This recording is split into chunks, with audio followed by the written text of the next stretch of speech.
रहे हैं केमिस्ट्री के बहुत महत्वपूर्ण टॉपिक केमिकल काइनेटिक्स के बारे में। केमिकल काइनेटिक्स फिजिकल केमिस्ट्री की वह महत्वपूर्ण शाखा है जिसके अंतर्गत हम रेट ऑफ रिएक्शन यानी अभिक्रिया की दर और मैकेनिज्म ऑफ रिएक्शन यानी अभिक्रिया की क्रियाविधि का अध्ययन करते हैं।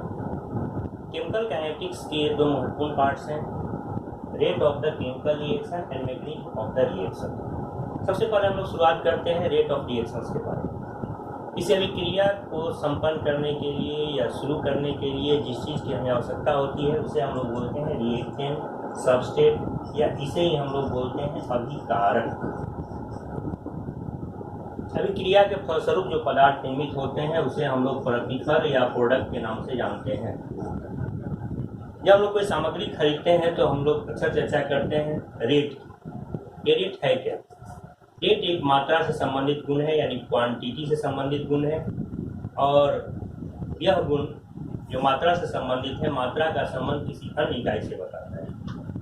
जैसे हम लोग कोई सामग्री लाते हैं, कितने रुपए किलो, कितने रुपए मीटर, कितने रुपए लीटर, तो रुपये से तुलना करते हैं मात्रा की। यहाँ पर भी हम लोग मात्रा की तुलना करते हैं किसी अन्य चीज़ से, और ये अन्य इकाई समय की इकाई होती है। रेट ऑफ केमिकल रिएक्शन जिसे हम लोग वेलोसिटी ऑफ रिएक्शन भी कहते हैं, इसे हम लोग दो तरह से परिभाषित कर सकते हैं। समय के सापेक्ष अभिकारकों के सांद्रण में हुई कमी। अभिकारक यानी रिएक्टेंट जिसके लिए हम लोग ग्राफ के माध्यम से इसे निरूपित कर सकते हैं। कंसंट्रेशन, टाइम,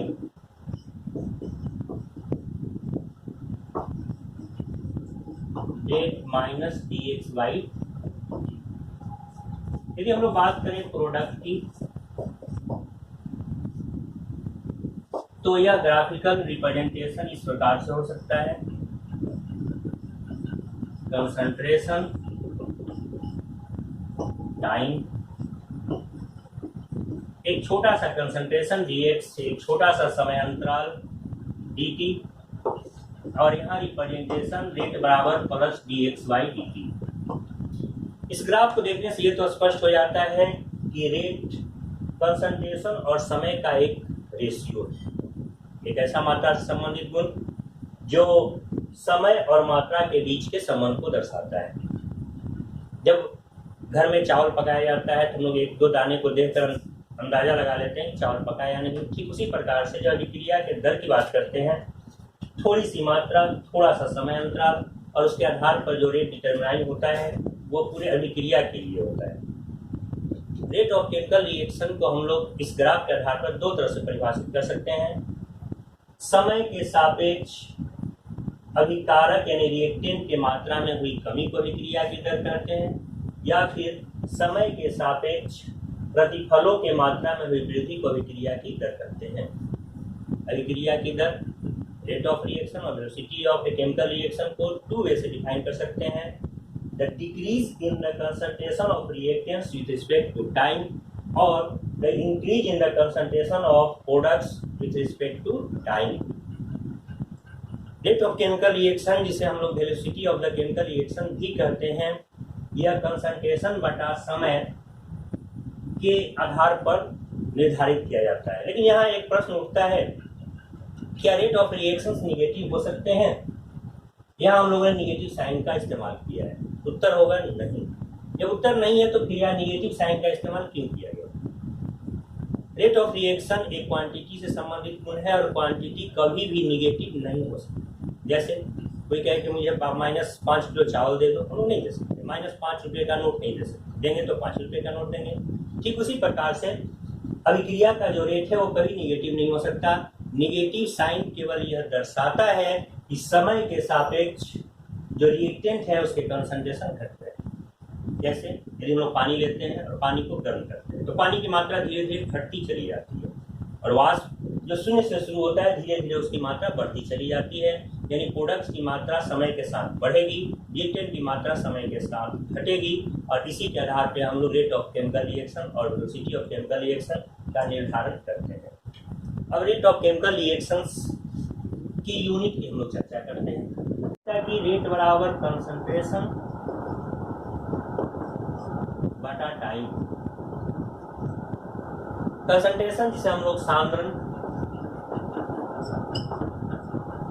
और टाइम यानी जिसे समय कहते हैं, इसे सामान्यतः व्यक्त करते हैं कंसंट्रेशन के रूप में मोल प्रति लीटर और समय यानी सेकेंड। अर्थात यह रिप्रेजेंटेशन कुछ ऐसा हो सकता है, मोल लीटर इनवर्स सेकेंड इनवर्स, या इसे ही हम लोग इस प्रकार से भी रिप्रेजेंट कर सकते हैं, mole litre inverse second inverse.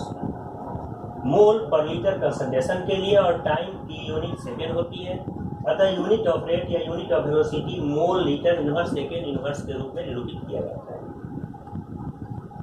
हम लोगों ने चर्चा की केमिकल काइनेटिक्स। केमिकल काइनेटिक्स में दो चीजों का अध्ययन करते हैं, अभिक्रिया की दर या रेट ऑफ केमिकल रिएक्शन और मैकेनिज्म ऑफ रिएक्शन यानी अभिक्रिया की क्रियाविधि। मैकेनिज्म क्या भी हम लोग चर्चा करेंगे, का अर्थ होता है कोई अभिक्रिया कब हुई, कहाँ हुई, कैसे हुई और क्यों, यानी सबको सम्मिलित रूप से हम लोग मैकेनिज्म कहते हैं।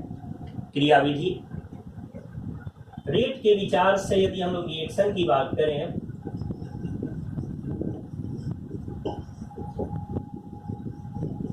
इसके आधार पर कोई रिएक्शन दो प्रकार से वर्गीकृत होता है सामान्यतः, एक फास्ट रिएक्शन, दूसरा स्लो रिएक्शन। एक मॉडरेट रिएक्शंस भी होते हैं जिसकी आगे हम लोग चर्चा करेंगे। फास्ट रिएक्शन और स्लो रिएक्शन सामान्यतः हम लोग दो भागों में बांटते हैं, रेट ऑफ रिएक्शन के आधार पर किसी रिएक्शंस को। फास्ट रिएक्शन किसे कहते हैं और स्लो रिएक्शन किसे कहते हैं, कौन से रिएक्शंस फास्ट होते हैं और कौन से रिएक्शन स्लो होते हैं, ये ज़्यादा महत्वपूर्ण है। सबसे पहले यदि कोई अभिक्रिया या रिएक्शन संपन्न हो रहा है और हमें समय की जानकारी प्राप्त हो गई तो उस रिएक्शन को हम लोग कहते हैं स्लो रिएक्शन। यदि कोई रिएक्शन हो, संपन्न हो और हमें समय का पता न चले, इतना कम समय हो कि समय की गणना करना संभव न हो, तो उस रिएक्शन को हम लोग कहते हैं फास्ट रिएक्शन। अब दुनिया में जितने भी आयनिक रिएक्शंस होते हैं सबके सब फास्ट रिएक्शंस होते हैं। जितने भी मॉलिक्यूलर रिएक्शंस होते हैं या फिर रेडियो एक्टिव रिएक्शंस होते हैं सब स्लो रिएक्शंस होते हैं। आयनिक रिएक्शंस में केवल आयंस भाग लेते हैं और पॉजिटिवली चार्ज आयंस भाग लेते हैं और इनमें समय का पता नहीं चलता, इसीलिए हम लोग इनके रेट को नहीं माप सकते। जब रेट के बारे में हम लोगों ने चर्चा की, कंसंट्रेशन बटा समय, समय की जानकारी नहीं मिली, अतः फास्ट रिएक्शंस के रेट को हम लोग नहीं माप सकते। जब बात करते हैं हम लोग स्लो रिएक्शन की, तो सभी मॉलिक्यूलर रिएक्शंस स्लो होते हैं, सभी रेडियो एक्टिव रिएक्शन स्लो होते हैं। मॉलिक्यूलर रिएक्शंस जिसमें एटम और मॉलिक्यूल भाग लेते हैं, रेडियो एक्टिव रिएक्शंस में रेडियो एक्टिव डिसइंटीग्रेशंस होते हैं और ये सब के सब स्लो होते हैं। तो फास्ट रिएक्शंस हम लोग का अगला टॉपिक है।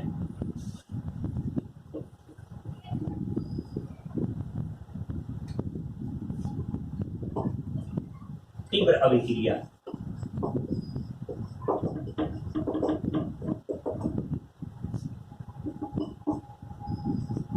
All ionic reactions are fast reactions. सभी आयनिक अभिक्रियाएं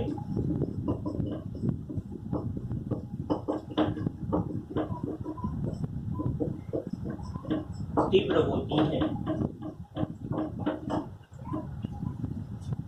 All आयनिक रिएक्शंस आर फास्ट रिएक्शन, सभी आयनिक अभिक्रियाएं तीव्र होती हैं। इसके आधार पर इनको हम लोग पहचान सकते हैं।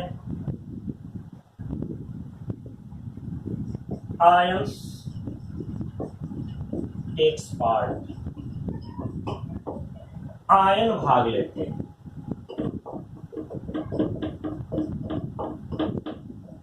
कैसे जानेंगे कि अभिक्रिया आयनिक रिएक्शंस हैं, तो इनमें आयन भाग लेते हैं।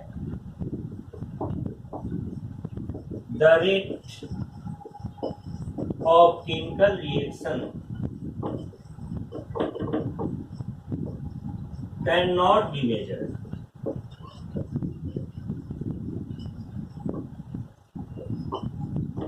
अभिक्रिया की दर को नहीं मापा जा सकता है।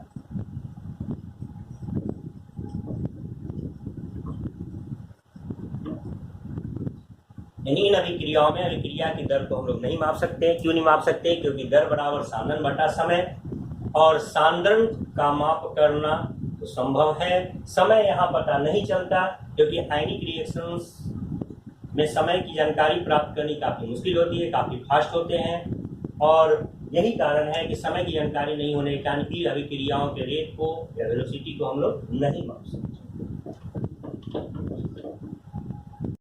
दूसरा, slow reactions.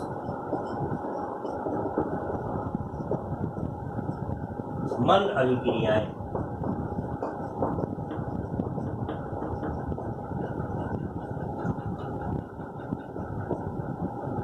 All molecules and radioactive reactions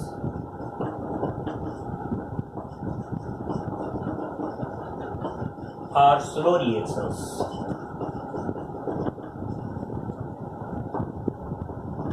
सभी आणविक तथा रेडियो सक्रिय अभिक्रियाएं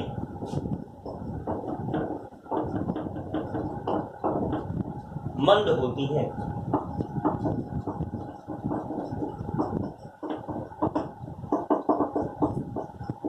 इनमें अणु या परमाणु भाग लेते हैं। मॉलिक्यूल्स और एटम्स एक पार्ट।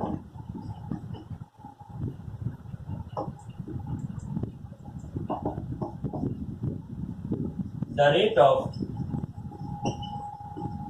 such reactions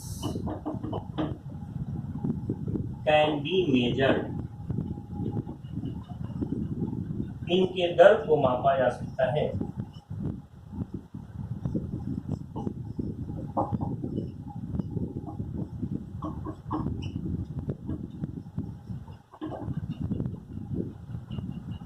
यानी स्लो रिएक्शंस उस रिएक्शन को कहते हैं जिसमें हमें समय की जानकारी प्राप्त हो जाती है, समय का पता चल जाता है।